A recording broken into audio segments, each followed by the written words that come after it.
Ndiyo maana yake hiyo msikilizaji, ikiwa ni 3:17 saa hizi ni za Afrika ya Mashariki, awamu yetu ya 4 na ya mwisho ya kipindi Dau la Ikra msikilizaji, ambapo ni mada ya siku katika awamu hii. Bado ukiendelea kuwa nami mtu mzima Omar Abud, na hodha mwenza ni Simba Jike Baharia Ramla Abdi Ahmed. Karibu sana mpenzi msikilizaji popote pale ulipo, natumai kuwa umekuwa nasi kuanzia mwanzo wa kipindi cha Dau la Ikra asubuhi ya leo. Lakini iwapo unaungana nasi hivi sasa, bila shaka na kushukuru sana, na natumai uko salama salimini popote pale ulipo.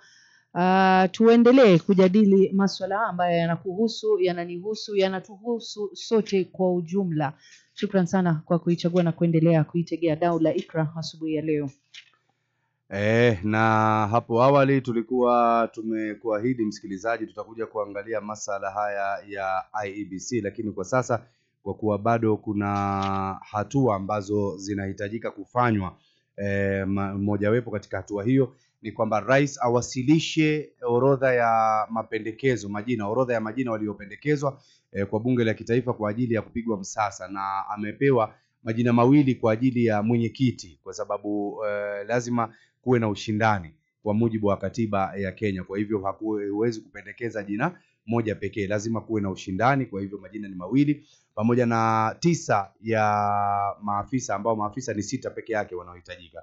Kwa hiyo tutakuwa tunasubiri hatua hiyo. Kwa ajili ya hiyo basi, kusubiri hatua hiyo, leo wacha tuzame na tuangalie, tujadili maendeleo ambayo yamepatikana hususan katika kesi hii ya mauaji ambapo ameuawa mbunge wa Kasipul Ong'ondo Were ameweza kuuawa, lakini tumeona kwamba kuzikwa bado hajazikwa. Ameratibiwa kuzikwa siku ya Jumamosi hii inayokuja, kesho kutwa, lakini tayari washukiwa 9 wameshatiwa mbaroni, wakiwemo wasaidizi wake, dereva wake, mlinzi wake mwenyewe akiwemo ndani hapo, pamoja na washukiwa wengine 7 ambao wote kwa jumla ni 9 wametiwa mbaroni na wameshaanza kufunguliwa mashtaka. Swala hapa, kwa nini tunazungumzia kuhusiana na swala hili? Tunaona kwamba hapa kuna watoto waliuawa mwaka jana, hadi leo bado licha ya kuambiwa kwamba watu wako kesini, hata mshukiwa mmoja hajatiwa mbaroni. Kwa wengine wanashukiwa ni askari. Tunaona kesi sawia ama kisa sawia na hicho.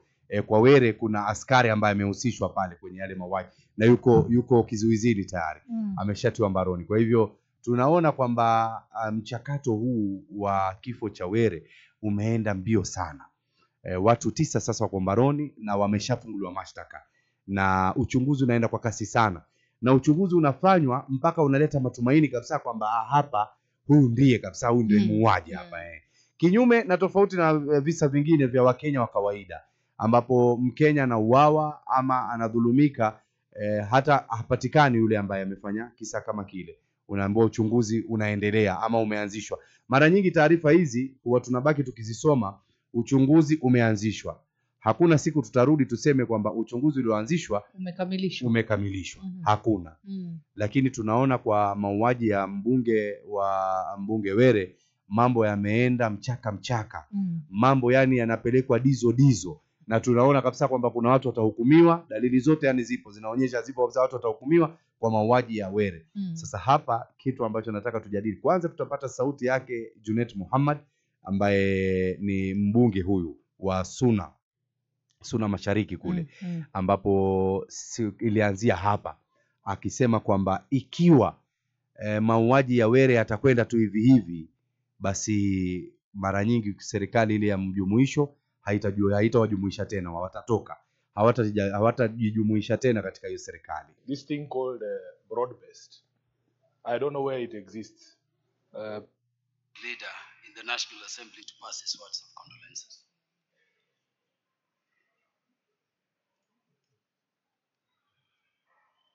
Thank you, Chairman. To the family of Honorable Ong'ondo Were, Sir Charles, to the father and to the congregants, God is good all the time. Nataka kuchukua fursa hii kuomboleza na familia wa kiongozi wetu wa mbunge wa Kasipul na familia kwa ujumla wa parliament kwa kupoteza rafiki ambaye alikuwa rafiki yangu sana kwa dhati, mimi mwenyewe kama kiongozi huko bunge. Nimefanya kazi na Mheshimiwa Ngondo Were kwa karibu sana. Kwa wale ambao wanajua, kama minority leader alikuwa mshauri wangu wa karibu sana. Tulikuwa tunashirikiana kwa njia ambaye Gladys Wanga anafahamu, na Ivo Bara na Rosa Buyu. Alikuwa mtu ambaye tunashirikiana kwa karibu sana. The other thing is that I want to ask the people who are dealing with this matter, the investigative agencies, to expedite this matter. And we are not saying that because he's a member of parliament. He's a Kenyan, he is a husband, he's a father, and he is a leader who had the aspirations and the mandate of over 100,000 people. So all those people he was leading will want to know why their member of parliament was killed. So I would like to ask the investigative agencies to expedite this matter so that the family can come to terms with what happened to their father. But lastly, Father, with your indulgence, I want to ask people who celebrate the death of a leader, please to stop it. Politicians also are fathers, they are husbands, they have children, they have families. And if you have a problem with a politician, wait for the election and deal with him. Don't celebrate when he has a problem. We have seen times and again people celebrating on social media that a leader has died. Even you who celebrating, one day you will die. And you will not want anybody to celebrate your death. So please respect the families of politicians. They are also human beings. And let's accord them the necessary support they need at a time, especially when they are grieving, when they have lost a father and when they have lost a kin. That's my plea to Kenyans who have been celebrating. And let's not associate people with things you cannot substantiate. With those few remarks, I would like to say condolences to the family, and may God and the Lord stand with the family at this trying moment. Thank you very much. Haya, hii ni kauli yake Junet Muhammad alipoitaka idara husika ambayo ni idara ya usalama kuweza kushughulikia, akisema kwamba nataka wale ambao wanalishughulikia hili swala walishughulikie vilivyo na ipasavyo, walitilie maanani na tuone haki imeweza kutendeka. Na kwa baada ya kauli hii tukaona kweli mambo yameenda vile jinsi yanavyoenda hivi sasa. Yameenda kwa kasi mno. The level of hypocrisy in our leaders is very disappointing to begin with.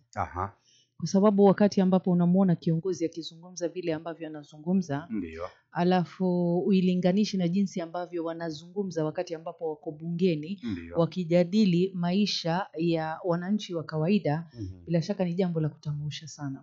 Kwa sababu wakati ambapo kiongozi Junet anazungumza na kusema ya kuwa wale ambao wanazungumza vibaya mitandaoni kuhusu mtu ambaye ameaga dunia, linafaa kusimamishwa kabisa. Lakini utawaona wale wabunge wakiwa bungeni wakizungumza maneno ambayo yani haipelekani sawa na ile hadhi ambayo wao wenyewe wamepatiwa kuwa wawakilishi wa hawa na nchi ambao wamewaweka pale bungeni. Wakati ambapo unamuona mbunge fulani ama kiongozi fulani akisimama na kuzungumza, especially I'll give you a very simple example, wakati ambapo kulikuwa na ile expose ambayo ilitolewa na BBC, alafu kuna kiongozi ambaye alisimama na kuzungumza na kusema ya kuwa why are you opening up wounds?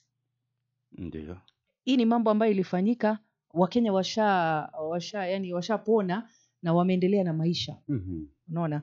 Ni kitu ambacho kinasikitisha sana, lakini wakati ambapo unaona kitu kimewaathiri wao at a closer level, wanaichangamkia sana. You know, I had no clue that zile kamera ambazo tuko nazo in different areas hapa jijini Nairobi huwa zinafanya kazi. Huwa zinafanya kazi sana. Kwa sababu kuna yule mshukiwa ambaye alipatikana jana, ambaye inaonyesha in CBD itself ile bagi ambayo alikuwa ameibeba on that particular day, ambapo tuliweza kumpoteza mbunge wa Kasipul Mheshimiwa Were. Ile bagi alikuwa anabeba ile viatu ambayo alikuwa ameivaa tulionyeshwa kabisa on Ndiyo. CCTV. Mhm. Siku ile tukio ilifanyika, jinsi ambavyo hii gari ya mbunge ilikuwa inatembea, wale watu ambao yani walikuwa wamekaa pale nje the whole day outside parliament, ile magari yani ya usajili wao, kila kitu imeweza kubainishwa within a period of less than a week. Haya yote tunashuhudia. Lakini wakati ambapo unaangalia 60 lives plus ya watoto wa Gen Z, vifo vyao vilifanyika 2024, close to a year now, ambapo we have nothing as per now, nothing tangible. Kitu ambacho wanahabari waliweza kuonesha kinaga ubaga, yule mhusika, huyu ndo alikuwa mhusika, huyu ndo alifanya hivi, this was how the gun went, and you know, all those things happened, but hatujaona chochote ambacho kimeweza kufanyika kufikia sasa. No one has been held responsible. Kuna yule afisa wa polisi ambaye aliweza kufunguliwa mashtaka, tumemwona akiwa kotini, lakini at the same time walisema they can't hold him inside, yuko nje, you know.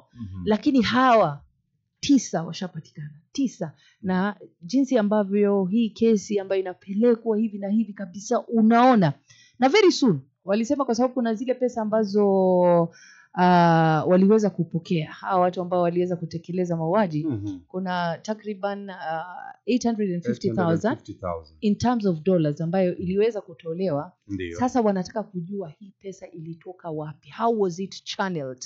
You can imagine how good of a personnel we actually have in Kenya. Yani tuko nao detectives ambao yani wakiambiwa shughulikia hii kazi wanaishughulikia kisawasawa. Tena within some few hours tayari ameshapata details muhimu sana ambazo zinalidu. Unaona, ukifuatilizia hii taarifa, wanasema kila anayeshikwa anatuongoza kwa mshukiwa mwingine.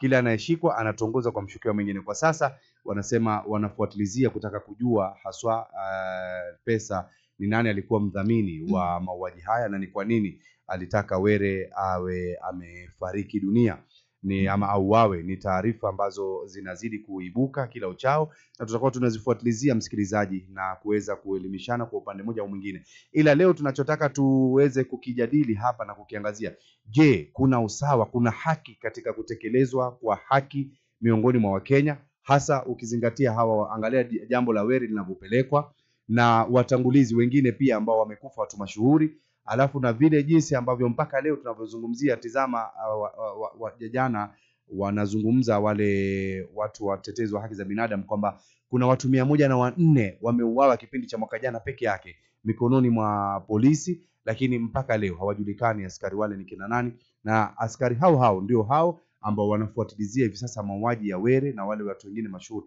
Lakini tunaona kazi inafanywa haraka, upesi sana, na watu wanatiwa mbaroni na wanawajibishwa kwa makosa ambayo wameweza kuyafanya. Je, kuna haki katika utekelezaji wa haki ndani ya taifa hili la Kenya kati ya wananchi na wale viongozi ambao wako na cheo wana vyeo hapa nchini? 0727444454 au 0738648881. Pia mpenzi msikilizaji, tufuatilie kwenye mtandao wa YouTube 95.0 Ikra FM, unaweza kutoa maoni hapo. Na msikilizaji, tuone kueledi na uelevu